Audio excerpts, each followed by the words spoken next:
Welcome दी back दोस्तों, स्वागत है हमारे एक और नए वीडियो में। तो आज मैं आपके लिए जो मूवी लेकर आया हूँ उसका नाम है हिसाब बराबर। इस मूवी में आप देखेंगे कि एक ईमानदार आदमी जो चाहता है कि उसका हर चीज में हिसाब बराबर रहे, लेकिन एक दिन बैंक वाले उसके अकाउंट में से बेफजूल के कुछ पैसे काट लेते हैं, जिनका पूछने पर भी वह हिसाब नहीं देते। फिर वह ईमानदार आदमी बैंक वालों को किस कदर रुलाता है यह देखकर आपको मजा आएगा, लेकिन इस काम में उसके भी एल लग जाते हैं। तो आइए जानते हैं पूरी स्टोरी क्या है। बिना समय गंवाए कहानी शुरू करते हैं। यह है मिक्की मेहता, जो अपने एक पॉलिटिशियन साथी दयाल के साथ पार्टी कर रहा है। असल में मिक्की का एक खुद का बैंक है और दयाल के पास पॉलिटिकल पावर। इसी वजह से मिक्की दयाल की हेल्प लेकर बैंक के कुछ कस्टमर के अकाउंट में से छोटी छोटी अमाउंट काट लेता है और इस तरह वह अपने पास करोड़ों रुपए जमा कर लेता है। और इस काम में दयाल भी उसका हेल्प करता है। फिर दयाल मिक्की को कहता है कि जिसके पास पैसा नहीं होता उसकी समाज में कोई भी इज्जत नहीं होती, और जिसके पास पैसा है वह किसी की इज्जत नहीं करता। दयाल को भी अभी तक इस बात की खबर नहीं थी कि मिक्की इतना पैसे लाता कहाँ से है। फिर वह इस बारे में मिक्की से पूछता है कि साहब, आप इतनी ईमानदारी के साथ बेईमानी कैसे कर लेते हैं। फिर हंसते हुए मिक्की पहले तो उसको एक चीज का टुकड़ा खिलाता है और फिर बताता है कि यह चीज का टुकड़ा साइबेरियन डोंकी के दूध से बना है, जिसको तो बस काम की ही पड़ी रहती है। पर वो यह नहीं पता कि उसके दूध से बना चीज मार्केट में सोने के भाव में बिकता है। ठीक इसी तरह बैंक के अंदर आम आदमियों का रुपया पड़ा होता है, जिनको 10 रुपए के हिसाब से ज्यादा अपने फेसबुक के लाइक और ऑफिस के डेटा संभालने में लगे रहते हैं। कोई भी अपने 10 रुपए के हिसाब के लिए बैंक नहीं आता और हम इसी 10 रुपए को काटकर हम अपना अकाउंट चला रहे हैं। दयाल को भी अब समझ में आ जाता है कि मिक्की बैंक चार्जेस के नाम पे कस्टमर से छोटे छोटे अमाउंट काट लेता है और उसके बैंक में बहुत सारे कस्टमर हैं और इसी वजह से उसके पास बहुत ही बड़ी अमाउंट इकट्ठा हो जाती है। अगले सीन में हम राधे मोहन शर्मा नाम के एक टिकट चेकर को देखते हैं, जो कि अपने हाथ में संतरे लिए हुए चलती ट्रेन में चढ़ने की कोशिश कर रहे थे। पहले तो लोगों को लगता है कि यह संतरे चुराकर भाग रहा है, लेकिन जब ट्रेन में चढ़कर राधे सबको बताता है कि मैंने एक औरत की दुकान से संतरे खरीदने के लिए उसको 100 रुपए दिए थे, 20 रुपए के 2 संतरे थे, पर इतने में ट्रेन चल पड़ी। इसी वजह से मैंने 80 के बदले 4 संतरे उठा लिए और भागकर ट्रेन में चढ़ गए। यह बात सुनकर सभी लोग हंसने लगे। फिर राधे मोहन अपने काम पर लग जाता है। उस समय ट्रेन में एक खूबसूरत लड़की पूनम सुभाष भी बैठी हुई थी, जो राधे को बहुत ही ध्यान से देख रही थी। राधे को देखकर वह थोड़ा सा हंसती है। अब उसके मन में क्या चल रहा है यह तो वही जानती है। आज राधे मोहन ने ट्रेन में कितना फाइन काटा उसका हिसाब लेकर वह तुरंत ही कुंडू मैडम के पास जाता है, जो स्टेशन में फाइन कलेक्टर थी। फिर कुंडू मैडम राधे से उनके बेटे के बारे में पूछती है, क्योंकि राधे की बीवी ने उसे तलाक दे दिया था और वह अकेले ही अपने बेटे का ध्यान रखता था। लेकिन राधे इन बातों को नजरअंदाज करते हुए अपने नॉर्मल बिहेव में मैडम को एक एक पैसे का हिसाब देता है और वहां से चला जाता है। दरअसल राधे चार्टेड अकाउंट बनना चाहता था, लेकिन उसके पिता की मृत्यु हो जाने के कारण उसे रेलवे में टीसी की नौकरी मिल गई। शायद यही कारण था कि राधे हमेशा अपना हिसाब बराबर रखता था। अगले सीन में हम देखते हैं कि रेलवे स्टेशन पर वह अपने कुछ छात्रों को पढ़ा रहा था और उनको यही शिक्षा दे रहा था कि अपने हिसाब हमेशा अपना बराबर रखना चाहिए। फिर काम पूरा करने के बाद वह अपने घर जाता है और अपने बेटे मुन्नू के साथ मौज मस्ती करने लगता है। यहाँ तक तो उसकी लाइफ में सब कुछ ठीक चल रहा था, लेकिन अब उसकी लाइफ में एंट्री होती है विक्की मेहता, जो कि पूरा सिक्योरिटी के साथ अपने लोकल रूम में आता है। वह उसने नोटों की पहाड़ बनाकर रखा हुआ था, जो उसने हम जैसे आम लोगों के अकाउंट में से हेरा फेरी करके बनाया था। अब इसी हेरा फेरी के शिकार राधे भी हो जाता है। फिर एक दिन राधे अपने अकाउंट की डिटेल चेक करता है। पता चलता है कि उसके अकाउंट में से कुछ पैसे कम हैं। अब इस छोटी सी घटना से उसके मन में शक पैदा हो जाता है और फिर वह बैंक जाकर अपने अकाउंट चेक करवाने लगता है। जब वह बैंक जाता है तो उसकी मुलाकात तिवारी नाम के एक कर्मचारी से होता है। फिर तिवारी उससे पूछता है, साहब आपके अकाउंट में से कितने पैसे मिसिंग है। फिर राधे पूरी गंभीरता के साथ जवाब देता है, 27 रुपए 50 पैसे। यह बात सुनकर तिवारी हैरान हो जाता है और अपने मन ही मन में सोचता है, भला इतनी छोटी रकम के लिए कौन इतनी मेहनत करता है। फिर वो पूरे संयम के साथ राधे को कहता है कि आप एक शिकायत लिख दीजिए और कुछ दिनों के बाद आकर फिर से चेक कर लीजिएगा।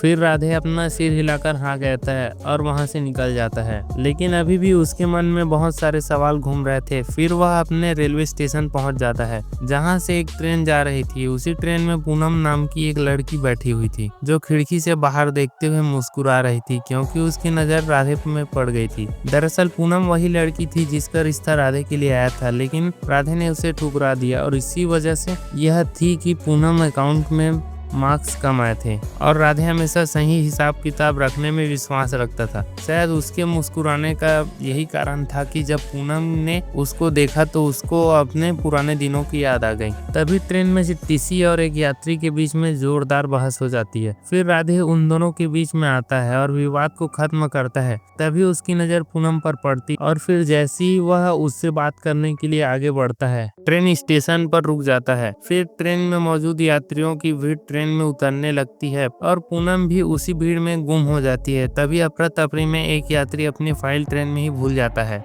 फिर राधे की नज़र जब फाइल पर पड़ती है तो वह सोचता है कि इसको कुंडू मैडम के पास जमा करवा देता हूँ, लेकिन कुंडू मैडम उसको लेने से मना कर देती है। फिर राधे मोहन उस फाइल को अपने घर ले जाता है। फिर शाम को राधे अपने बेटे मुन्नू के साथ घर पर खाना खा रहा था। तभी मोनालिसा नाम की उनकी एक केयर टेकर अपने पति डिब्बू के साथ वहाँ पर आती है। मोनालिसा के चेहरे पर खुशी थी। फिर वो राधे को मिठाई डिब्बा देती है और कहती है, राधे बाबू, हम हमारे पति और साइंटिस्ट बन गए हैं। उन्होंने गौमूत्र से एक सैनिटाइजर बनाया है। फिर यह कहकर वो राधे के हाथों पर सैनिटाइजर छिड़क देती है। फिर राधे घबराकर अपने हाथ झाड़ने लगता है और कहता है, छी छी, ये क्या कर दिया। फिर मोनालिसा मुस्कुराते हुए कहती है, हमें पता है आपको हमारे पति से जलन हो रही है। फिर वो राधे को एक बिल पकड़ाकर वहाँ से चली जाती है। उसी रात जब मुन्नू अपने खिलौने से खेल रहा था तो गलती से वह अपना दूध भरा गिलास उस फाइल के ऊपर गिरा देता है। फिर राधे उस पर गुस्सा हो जाता है और कहता है कि मैंने तुम्हें घर पर खेलने से मना किया था, अब अपने कमरे में जाओ और जाकर सो जाओ। फिर मुन्नू सिर झुकाकर वहाँ से चला जाता है। फिर जब राधे फाइल साफ करने के लिए फाइल को उठाता है तो उसकी नज़र बैंक के नाम पर पड़ती है। फिर बैंक का नाम देखकर उसको उस फाइल में दिलचस्पी हो जाती है। फिर वह पूरी रात बैठकर फाइल के हिसाब किताब मिलाने में लग जाता है। फिर नेक्स्ट डे सुबह राधे फिर से उसी बैंक में पहुंचता है और वहां पर उसकी मुलाकात केजरीवाल नाम के एक क्रेडिट कार्ड सेल्समैन से होती है जो उसको क्रेडिट कार्ड बनवाने की कोशिश करने लगता है। फिर केजरीवाल मुस्कुराकर कहता है, सर, अगर आप एक क्रेडिट कार्ड लेते हैं तो आपको ढेर सारे ऑफर्स मिलेंगे। लेकिन राधे की नज़र तो किसी और ही चीज पर थी। दरअसल वह सारे रहस्य है जो उसने रात भर उस फाइल के अंदर पढ़े थे। फिर राधे उसे मना करता है और तिवारी के पास चला जाता है। फिर वह तिवारी से अपनी की हुई कंप्लेन का स्टेटमेंट जानता है। फिर तिवारी गुस्से में कहता है, देखिए सर, मैंने आपको कितनी बार कहा है कि मेरे हाथ में कुछ नहीं है। फिर राधे कहता है, भाई साहब, मैंने आपको 4 दिन पहले एक एप्लीकेशन में पूरा मैटर लिख कर दिया था। यह बात सुनकर तिवारी फिर से कहता है, आपका मैटर मैंने ऊपर भेज दिया था, जब जवाब आएगा तो मैं आपको बता दूंगा। फिर राधे कहता है, भाई साहब, मुझे आपका जवाब नहीं चाहिए, मुझे मेरे 27 रुपये 50 पैसे का हिसाब चाहिए। तभी उसकी तिवारी के साथ बहस हो जाता है। फिर मामला बढ़ने पर बैंक का मैनेजर चड्डा उनके पास बीच में आ जाता है और उनका झगड़ा बंद करवाता है और फिर वह दोनों को शांत रहने के लिए कहता है। जब कोई भी उसकी बात नहीं सुनता तो वह चिल्लाकर कहता है, मैं चड्डा हूँ। फिर राधे कहता है, आप चड्डा हो या चड्डी हो, बीच में आए तो फाड़ दूंगा। फिर चड्डा राधे को बताता है कि मैं इस बैंक का मैनेजर हूँ। चड्डा फिर राधे उसको अपनी समस्या बताता है। फिर चड्डा तिवारी को झाड़ते हुए पूछता है कि तुमने इनकी कंप्लेंट पर अब तक एक्शन क्यों नहीं लिया। फिर तिवारी जवाब देता है कि सर, मैंने आपको ही एप्लीकेशन दी थी उस समय जब आप मधु मैडम के साथ सीक्रेट सेंटर खेल रहे थे और आपने कहा था कि फालतू काम मत लाया करो। फिर चड्डा गुस्सा हो जाता है और तिवारी को डांटने लगता है, लेकिन तिवारी तो चड्डा के साथ ही झगड़ने लगता है। फिर गुस्सा होकर चड्डा तिवारी को बैंक से निकाल देता है और राधे को उसकी हेल्प का आश्वासन देता है। फिर वह राधे को अपना पर्सनल नंबर भी देता है ताकि आगे से कोई भी समस्या हो तो वह सीधा ही मैनेजर के साथ संपर्क कर सके। अब राधे फिर से अपने काम पर चला जाता है जहां उसकी मुलाकात पूनम सुभाष से होती है जो हर रोज उसी ट्रेन में सफर करती है। फिर ट्रेन से रुकते ही वह ट्रेन से उतरकर पटरियों पर चलने लगती है। फिर राधे उसको समझाने के लिए ट्रेन से नीचे उतर जाता है, लेकिन इतने में ट्रेन चल पड़ती है और राधे नीचे ही रह जाता है। अब राधे पूनम के पास जाता है और कहता है, देखा तुमने, तुम्हारी वजह से मेरी ट्रेन छूट गई। फिर पूनम कहती है ट्रेन तो आपकी कई साल पहले ही छूट गई थी। फिर राधे जवाब देता है नहीं नहीं, मेरा ट्रेन कभी नहीं छूटा और यहाँ भी मैं आपके लिए ही उतरा था। फिर पूनम कहती है मेरे लिए उतरे थे या मेरे पीछे उतरे थे? फिर वो पूछती है क्या आप मुझे जानते हैं? फिर राधे जवाब देता है हाँ, आप मेरी ट्रेन की डेली पैसेंजर हैं, सीट नंबर 23। लेकिन कमाल की बात यह थी कि राधे को यह बात याद ही नहीं थी कि यह लड़की पूनम है जिसका रिश्ता उसने 15 साल पहले ठुकरा दिया था। फिर वे बात करते करते क्लिनिक के पास जाकर रुक जाते हैं। फिर पूनम राधे से पूछती है आप बीमार हैं क्या? राधे मना कर देता है और कहता है नहीं, मैं बिल्कुल फिट हूँ। फिर पूनम हंसते हुए कहती है फिर आप मेरे पीछे पीछे डॉक्टर के पास क्यों आए हो? फिर राधे जवाब देता है कि मुझे स्टेशन की तरफ जाना था। स्टेशन कहाँ है? फिर पूनम मुस्कुराते हुए कहती है कि स्टेशन को तो हम पीछे छोड़ आए। फिर राधे वहां से वापस जाने लगता है, लेकिन कुछ कदम चलकर वह फिर से मुड़कर पूनम के पास आता है और कहता है 100 रुपए मिलेंगे क्योंकि मेरी पर्स ट्रेन में ही छूट गई है। अब मेरे पास घर जाने के लिए पैसे नहीं है। यह बात सुनकर पूनम उसे पैसे दे देती है। फिर पैसे लेकर जब राधे आगे बढ़ने लगता है तो फिर से रुक जाता है और पीछे मुड़कर पूनम को कहता है क्या मुझे आपका फोन नंबर मिलेगा, क्योंकि मैं आपको ऑनलाइन पैसे वापस कर दूंगा। फिर वे दोनों एक दूसरे से नंबर एक्सचेंज कर लेते हैं और उनके बीच में नजदीकियां भी बढ़ने लगती है। अगले सीन में हम देखते हैं टंडन जो कि राधे का दोस्त था उसको अपनी रिटर्न फाइल करने के लिए कहता है और बताता है कि मेरा सीए बीमार हो गया है, उसको कोविड हो गया है, प्लीज मेरा ये रिटर्न फाइल कर दो। वैसे भी हमारा बैंक तो सेम ही है। पहले तो राधे उसको मना कर देता है, लेकिन जैसे ही उसे यह बात पता चलती है कि उन दोनों का बैंक सेम है तो वो तुरंत ही हाँ कर देता है, क्योंकि राधे अब उसकी फाइल में देखना चाहता था कि क्या बैंक उसके भी पैसे इसी तरह काटता है क्या। फिर राधे फाइल चेक करता है और अगले दिन टंडन को बताता है कि बैंक आपके साथ स्कैम कर रहा है और आपको कम ब्याज दे रहा है, इसकी आपको शिकायत करनी चाहिए जैसे मैंने की है। फिर टंडन उससे पूछता है तेरी कितनी गड़बड़ थी?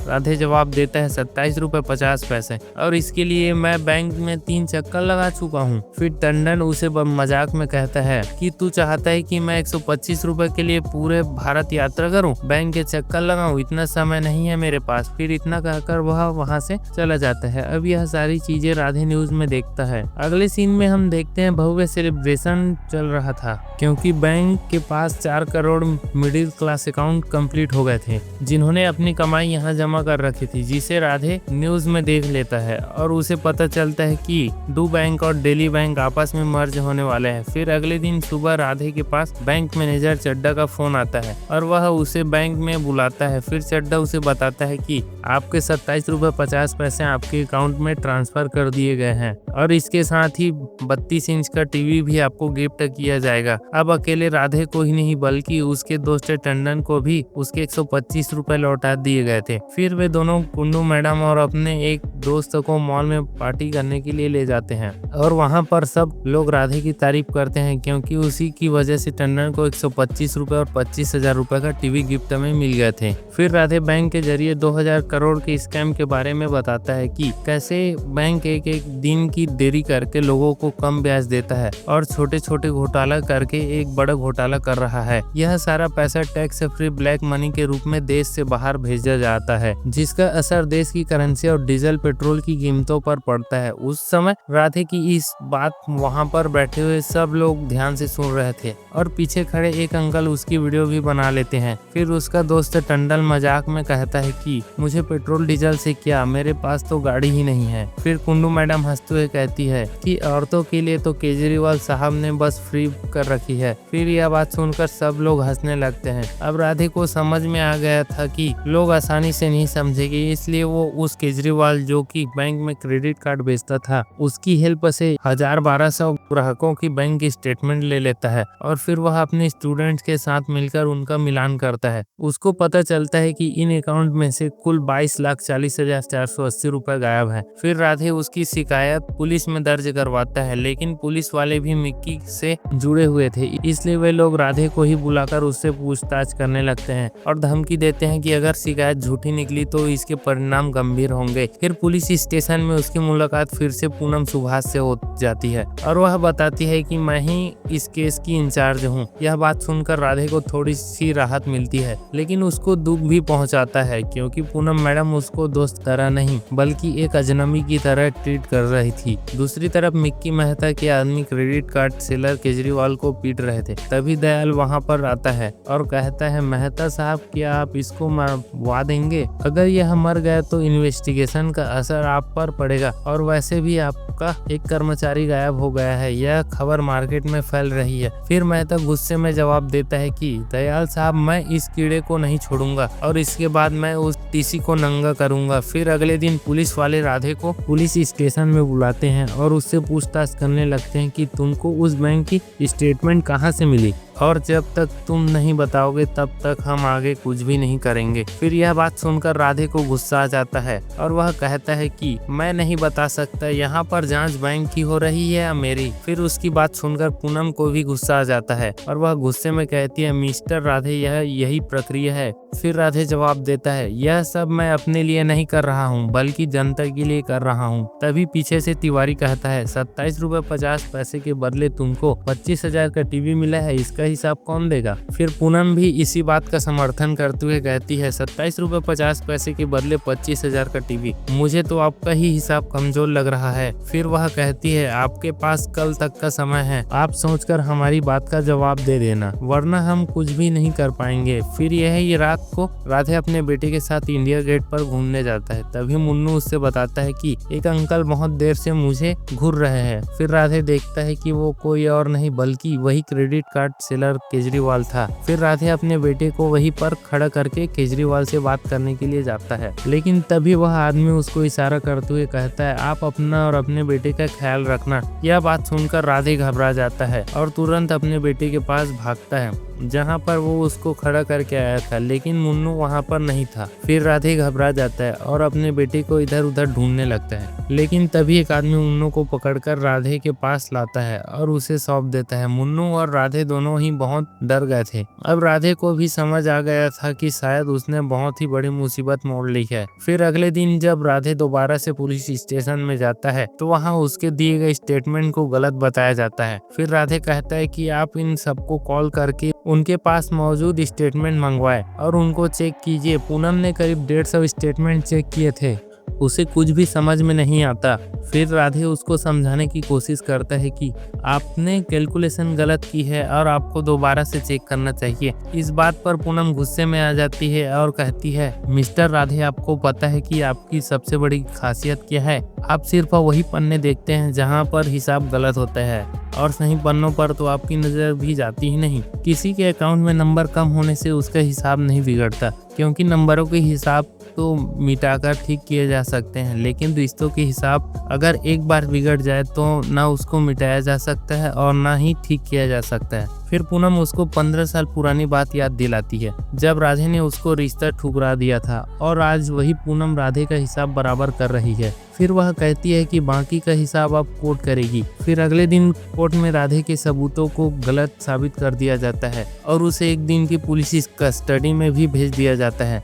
जब पुलिस वैन में उसकी मुलाकात मिक्की मेहता से होती है तो मिक्की मेहता उसका मजाक उड़ाते हुए कहता है, मुझे अजूबे देखने का बहुत शौक है और तुम उनमें से एक हो, क्योंकि ना तुम्हारा पैसा गया, ना तुम्हारी भैंस खोई, ना और न ही तुम्हारी साइकिल चोरी हुई, फिर भी तुम्हें पता नहीं क्यों तकलीफ हुई गई। आजकल किसी और के दर्द पर रोने वाले लोग कहाँ पाए जाते हैं? आप उन लोगों के लिए लड़ रहे थे जो धूप में खड़े होकर अपनी बारी का इंतजार करते हैं, या फिर जो समोसे तलते हैं इन्हीं का पैसा है ना? वो जाकर पूछो इनसे, क्या उनमें से कोई भी तुम्हारी जगह 1 मिनट के लिए भी जेल जाएगा? ये गरीब लोग 10 रुपए कमाने के लिए मर जाते हैं, लेकिन उन्हीं 10 रुपए का हिसाब कोई नहीं करता और तुमने उन्हीं लोगों के लिए अपनी जिंदगी दांव पर लगा दी।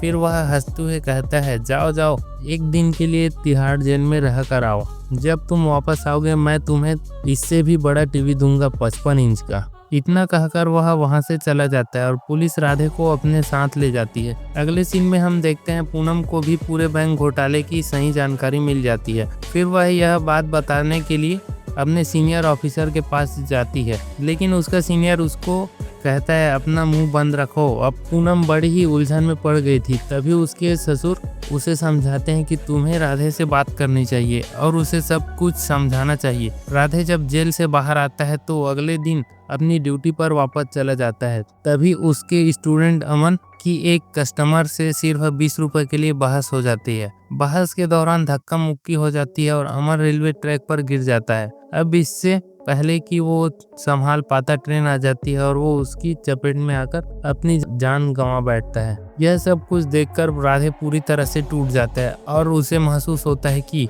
उसकी स्टूडेंट ने सिर्फ 5 रुपए के लिए अपने जान गंवा दी, जबकि मिक्की मेहता ऐसे ही 5-5 रुपए निकाल कर घोटाला कर रहा है। फिर राधे आरबीआई में जाकर शिकायत कर देता है। फिर अगले दिन आरबीआई की चीफ मिक्की को कॉल करके डिटेल मांगते हैं। मिक्की घबरा जाता है और तुरंत दयाल के पास जाकर बात बता देता है। दयाल उसे समझाते हुए कहता है, क्या है ना मेहता साहब, ये जो आम आदमी होता है ना, इसकी ईमानदारी की इमारत में एक छोटी सी बेईमानी की ईंट होती है। आप बस उस ईंट को हिला दो, जब वो इमारत गिरेगी ना, तब वह आदमी अपने आप ही बोझ तले दबकर मर जाएगा और कोई भी उसका साथ नहीं देगा।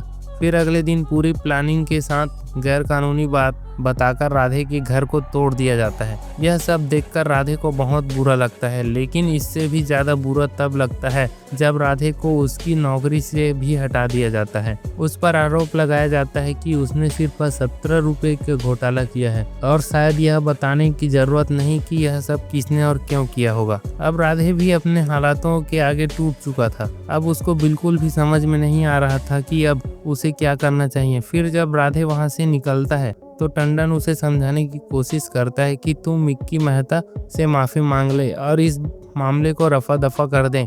लेकिन राधे गुस्से में चिल्लाते हुए कहता है, उसको क्यों नहीं जाने दिया जो 5 रुपए के लिए ट्रेन के नीचे आकर मर गया। हम जैसे लोग मेहनत से पैसे कमाते हैं और मैं यह मेहनत की कमाई मिक्की मेहता को नहीं ले जाने दूंगा। अब क्या कर लेंगे ये लोग, जेल भी भिजवा दिया, घर तोड़ दिया, झूठे इल्जाम में नौकरी से हाथ धोना पड़ा। अब क्या मुझे जान से मार देंगे? अरे मरते तो वो लोग भी हैं जो मेहनत से हिसाब नहीं मांगते।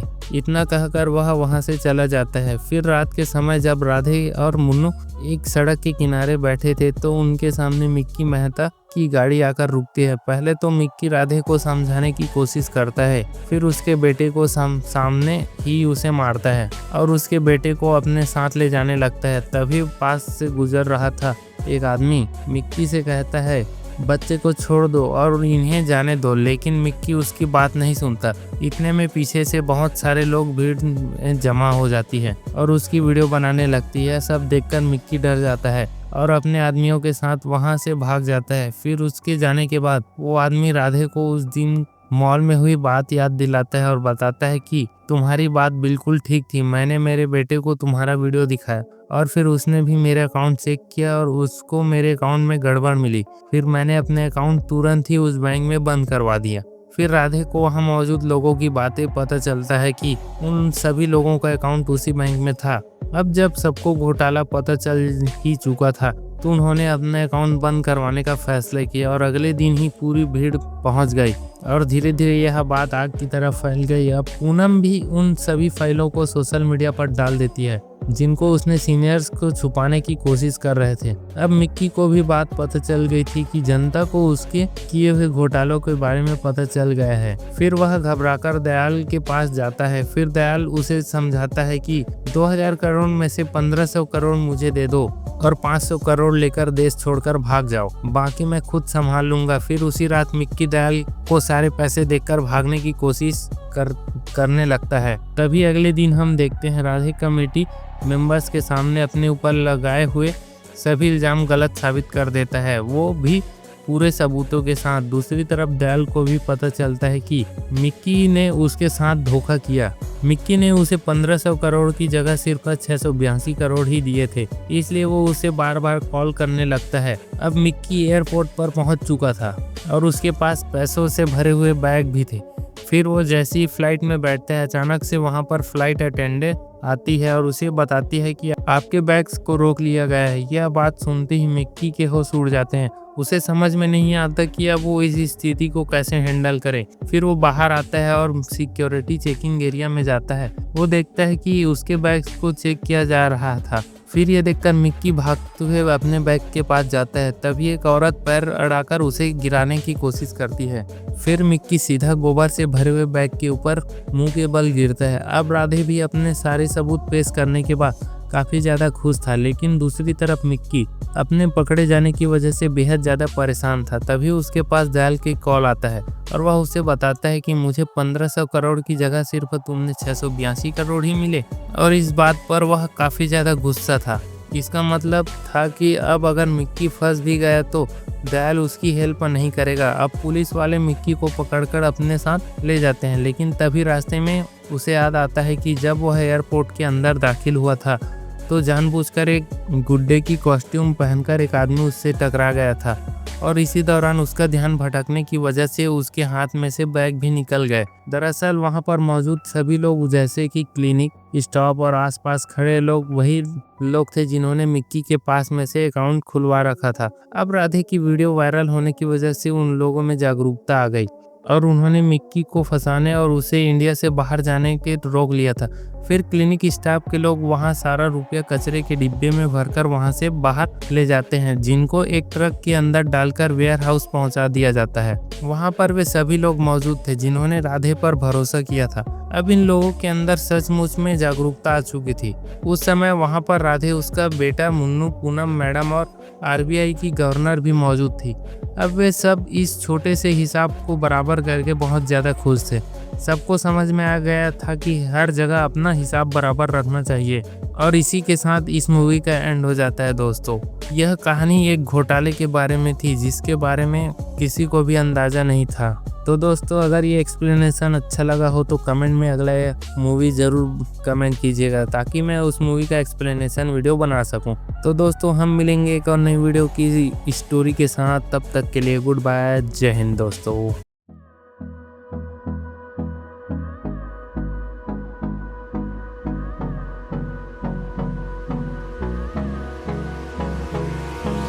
Hold me close till I get up.